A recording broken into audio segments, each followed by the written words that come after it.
में जॉब के लिए हजारों लोग अप्लाई करते हैं पर जॉब मिलती है कुछ को। ये गिनती हजारों से लाखों हो जाती है पर जॉब कुछ को ही मिलती है। आज हम बेसिकली बात करने वाले हैं कि किस प्रकार से आपको नौकरी मिलती है और अगर आपने किसी जॉब के लिए अप्लाई करा है तो कैसे आपका सिलेक्शन होने जा रहा है। यानी कि पिछली वीडियो में रिक्रूटमेंट देख लिया, आज बात करने वाले हैं सिलेक्शन प्रोसेस की। तो hi guys, welcome back to another video of account सड्डा, नहीं ये तो इकोनॉमिक्स एंड टिप्स है। So hi guys and welcome back to another video of economics and tips. चलिए शुरू करते हैं।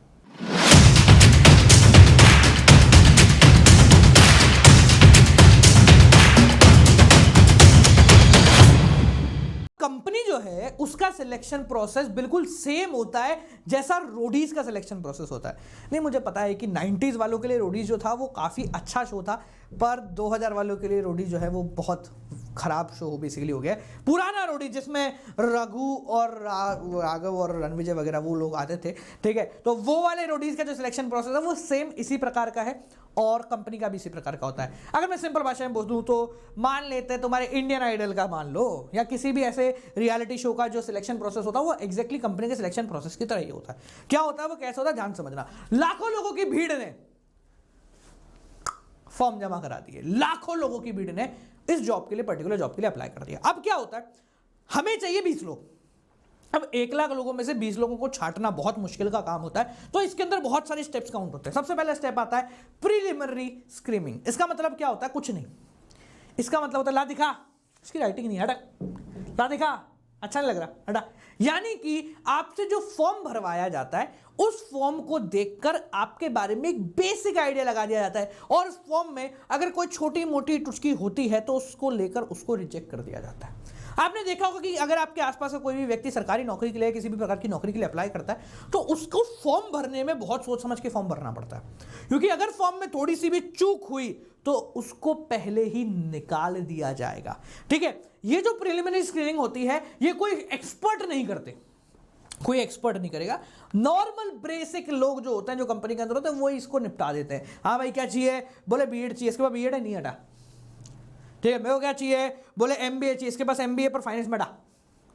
तो क्या होता है प्रीलिमिनरी स्क्रीनिंग का मतलब क्या होता है, आपकी जो बेसिक नीड है जॉब को लेकर कंपनी की, उसके हिसाब से अगर कोई बंदा जिसका फॉर्म आपके पास है वो अनक्वालिफाइड आपको लग रहा है तो आप उसको ऐसे ही हटा देते हो बिना उस व्यक्ति को देखे, उसको कहते हैं प्रीलिमिनरी स्क्रीनिंग। अब ये हो गया, 1 लाख में से 50,000 फॉर्म तो रिजेक्ट कर दिए उन्होंने, बचे 50,000। अब क्या होगा, उनका होगा सिलेक्शन टेस्ट।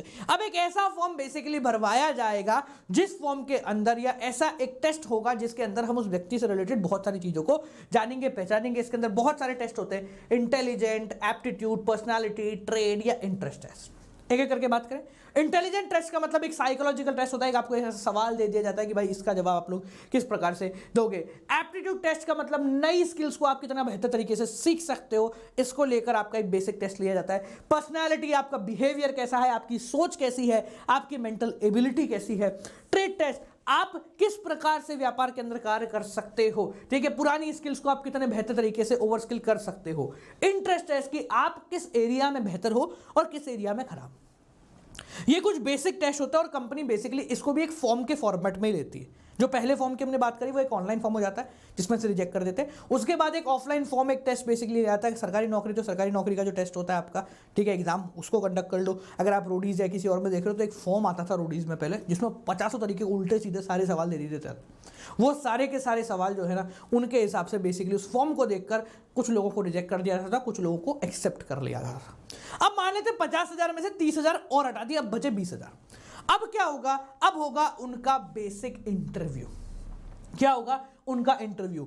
ये जो इंटरव्यू होता है ये काफी एक्सपर्ट पैनल के थ्रू क्रिएट किया जाता है। यानी कि यहां पर ये इंटरव्यू लेने के लिए एक्सपर्ट्स आते हैं जो कि हर चीज को नोट करेंगे और उसके हिसाब से आपका इंटरव्यू यहां पर लेंगे। For qualifying candidate for final interview is conducted by expert. ये एक्सपर्ट कंडक्ट करते हैं। प्रीलिमिनरी स्क्रीनिंग की तरह ऐसा नहीं कि कोई भी चलन दो जो आए सो राजी। उसी प्रकार से अगर आपको भी एक्सपर्ट बनना है ना और आपको भी अपनी तैयारी बेहतर करनी, तो डिस्क्रिप्शन में चले जाना, फ्री क्लास का लिंक मैंने दिया हुआ है। थ्योरी के साथ एमसीक्यू करेंगे हजारों बच्चों के साथ मिलकर। डिस्क्रिप्शन में लिंक है, do join it right out using code Gaurav जे।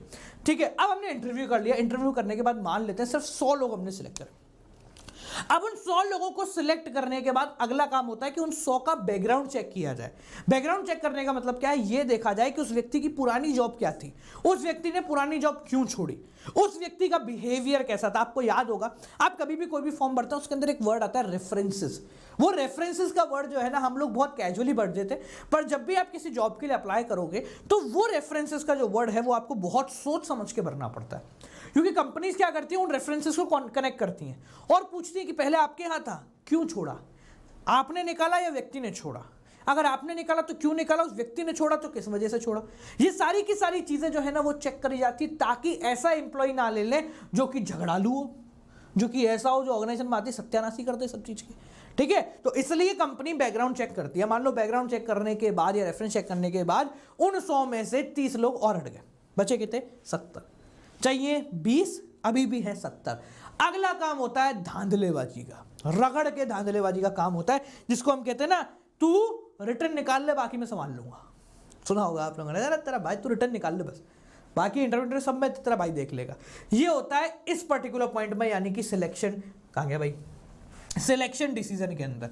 अब सिलेक्शन डिसीजन का मतलब क्या होता है, आपने देखा हो, जिन लोगों ने रोडीज देखा है तो वो लोग इस चीज़ को काफ़ी इजीली कनेक्ट कर लेंगे। इंटरव्यू वगैरह लेने के बाद जब वो लोग कुछ 20-25 फॉर्म को सिलेक्ट कर लेते थे तो वो क्या करते थे, एक जगह बैठ जाते थे और मेरे से इसने अच्छा बोला था, इसने ये किया था, इसने वो किया था, उस हिसाब से सिलेक्ट करते हैं, उस हिसाब से रिजेक्ट करते हैं। उसी प्रकार से कंपनी के अंदर भी क्या होता है, जब 70 फॉर्म आपके पास आ गए, आपको 20 ही लोग चाहिए, है ना, तो 20 लोग जब आपको चाहिए तो आप क्या करोगे, बाकी 50 को रिजेक्ट करोगे। अब वो बाकी 50 किस क्राइटेरिया पर रिजेक्ट करोगे, ये किसी को नहीं पता। ठीक है, तो वो लोग बैठते हैं और उनको जो 20 सही लगते हैं अपने हिसाब से उन 20 को वो रख लेते हैं, बाकी 50 के फॉर्म को साइड में रख देते हैं ताकि कैजुअल कॉलर्स बन जाए, अगली बार जरूरत पड़ेगी तो काम आ जाए। 20 की जगह मान लो 22 रख लिए। 22 रखने के बाद अगर कोई ऐसा जॉब है जिसके अंदर बेसिकली आपको दौड़ना भागना करना है तो फिर आपका होता है मेडिकल एग्जामिनेशन। हर जॉब के अंदर नहीं होता, कुछ स्पेसिफिक जॉब्स के अंदर मेडिकल एग्जामिनेशन होता है। ये हो गया। उसके बाद आपको मजे आएंगे कि आपके घर पे आएगा या फिर आपके मेल पे आएगा जॉब का ऑफर। कंपनी बेसिकली आपको जॉब ऑफर देगी, लेटर ऑफ अपॉइंटमेंट देगी कि भाई इतनी फलाना तारीख को आपको नौकरी जो है ज्वाइन करनी है, यहां पर ऐसे ऐसे ऐसे। नौकरी भी ज्वाइन हो गई। अब जब आप उसको एक्सेप्ट करते हो तो आपके पास आता है एक कॉन्ट्रैक्ट ऑफ एम्प्लॉयमेंट। आता है contract of employment. Contract of employment का मतलब देखो, दो प्रकार की चीजें होती हैं। एक होता है जॉब का ऑफर, जिसके अंदर यह बताया जाए कि आपको कितने की नौकरी मिली है। उसके बाद आता है एक कॉन्ट्रैक्ट। उस कॉन्ट्रैक्ट के अंदर सारी की सारी लीगल टर्म्स होती है कि आप ऐसे जॉब करेंगे, अगर आप कुछ गलत करेंगे तो आपके ऊपर ये सजा होगी, कंपनी इसके लिए लायबल है, कंपनी इसके लिए लायबल नहीं है, ये चीजें हम आपको देंगे और ये सारी चीजें आपकी होंगी। जैसे ही आप साइन करते हो, आगे बेचते हो, नौकरी के लिए आ जाना। ठीक है जी, तो ये पूरा प्रोसीजर होता है जब आप लाखों में से कुछ लोगों को यहां पर सिलेक्ट करते हैं। तो सिलेक्शन प्रोसेस का एक फायदा भी है। फायदा यह है कि बहुत बढ़िया व्यक्ति निकल कर आता है। नुकसान भी है कि बहुत लंबा प्रोसीजर है, बहुत कॉस्ट वाला प्रोसीजर है, कॉस्टली प्रोसीजर होता है और टाइम कंज्यूमिंग भी होता है। समझ में आ गया?